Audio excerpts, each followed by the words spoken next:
Seminarska naloga za tehnološke osnove multimedije.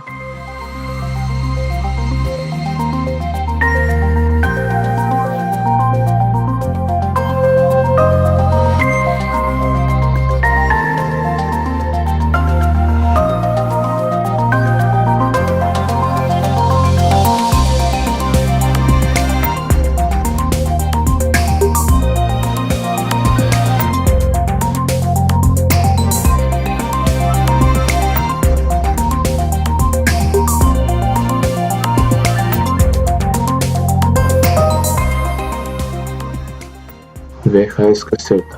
VHS kaseto sem razstavil. V dve beli odprtini pride rotacijska glava, ki vrti trak. Potem imamo na spodnji strani še zaščito za sam magnetni trak in še dve odprtini, kamor pridejo izvlečne roke, ki potegnejo trak iz kasete ter ga ovijejo okoli bobna v VCR-u.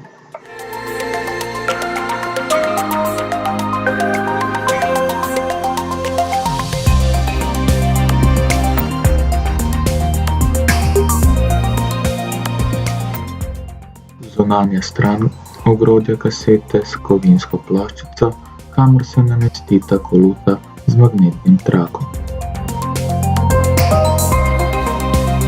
Zatičiki zablokirajo nepotrebno vrtenje magnetnega traku. Uporabil sem video rekorder Grundig Vivant CGV 3205 VPS.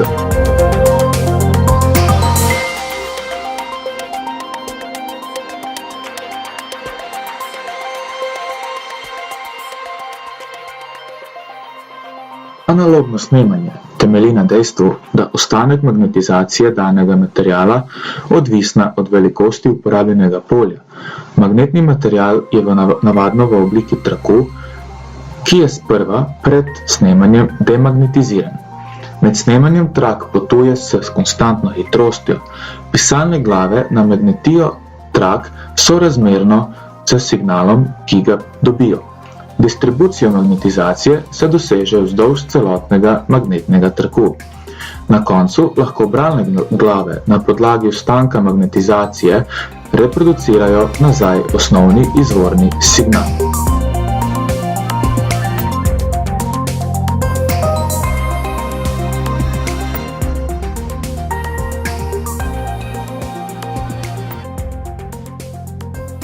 Indukcija je pojav, ko zaradi spremembe v magnetnem polju steče po vodniku induciran električni tok. Zaradi premikanja vodnika v magnetnem polju se v vodniku inducira električna napetost.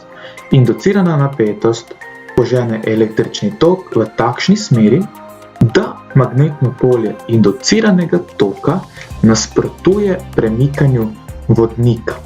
Vodnik potuje v smeri V, X označuje razdaljo, ki jo vodnik prepotuje, sila pa deluje v nasprotni smeri, kakor je premik zaradi Lorencovega pravila.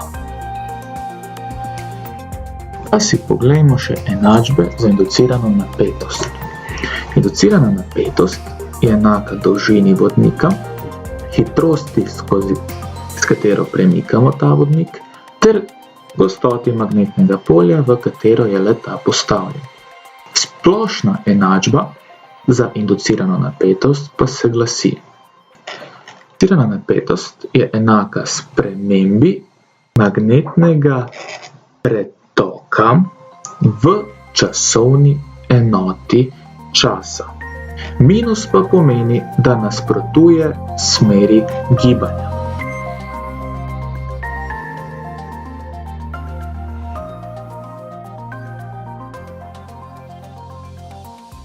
Poglejmo si ključne komponente videopredvajalnika.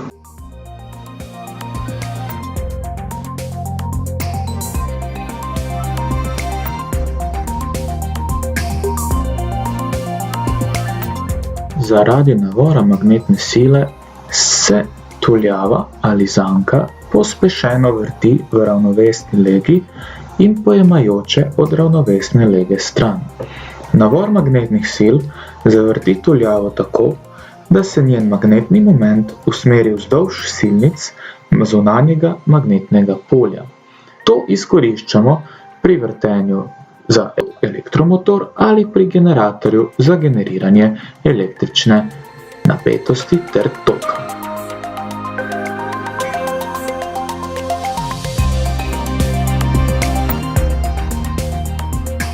Magnetni navor izkorišča tudi elektromotor v VCR predvajalniku ter snemalni boben, ki se vrti v magnetnem polju tuljavec.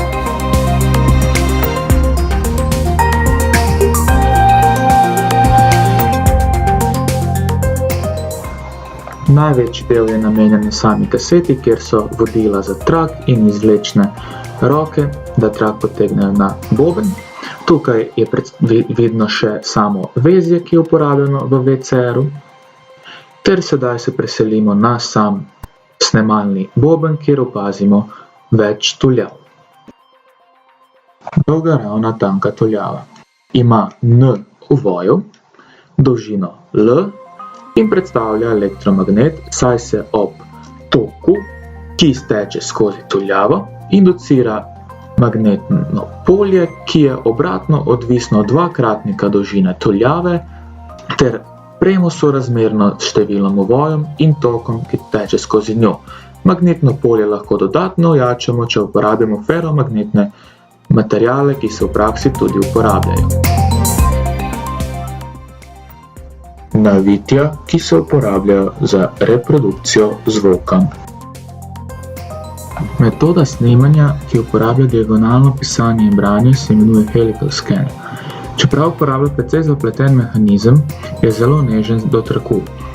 Kaseta je vstavljena v pogon, trak je potegnjen ven in ovit okoli bralne pisalne glave. Medtem ko se glava vrti s hitrostjo 30 metrov na sekundo, trak potuje le malo manj kot 1 cm na sekundo. V primerjavi z linearnimi tehnologijami, kjer trak potuje z več kot 100 inčev na sekundo. Še hitri pregled vseh predstavljenih komponent.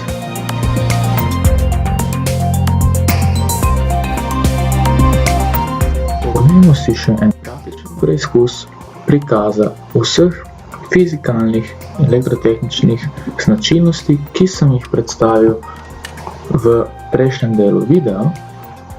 Vzeli bomo od radia elektromotorček in pogledali, kako magnetno polje in spreminjanje le-tega vpliva na samo vrtenje tega motorčka. Kot opazimo, se motorček zaradi signalov vrti.